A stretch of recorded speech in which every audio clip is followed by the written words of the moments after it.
mul'ata koo osoon si arguu fawwuu maaf na jalaa miliqxee iddoon barbaadee sin argine deemte narraa fagaattee aduuf rooban jenne na guddisuuf dhamaatee abshir dhala koo jettee hamilee naaf taatee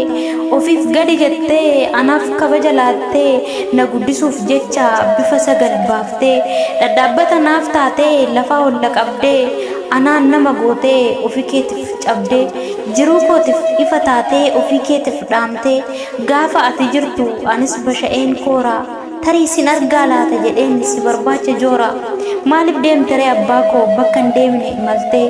gaafa manaa baatu dhala keef maal dhaamtee moo dhaamsa ati naaf keessee harmeen na dhoksee laata ani kunoo dhalli kee dhaamsa kee isa dhumaa dhaga'uu dhabuu kootu sammuu koo na nyaata aaran si galfachiisa jedheen kaayyoodhaaf godaane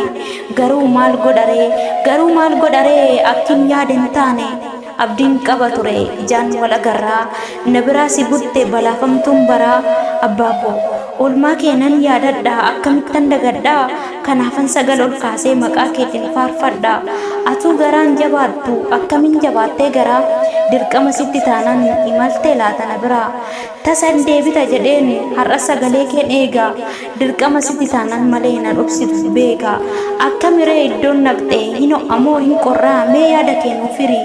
akkamiin si simatanii hiriyoonni kee fi firri egaa bakkuman jirurraan dhaamsa koo siif dhaama anis dhalli kee of ga'eera hin dhiphatin humaa gaaddisa kee dharra'ee si dhabus of biraa oolmaa kee ol kaa'eera galmee seenatirraa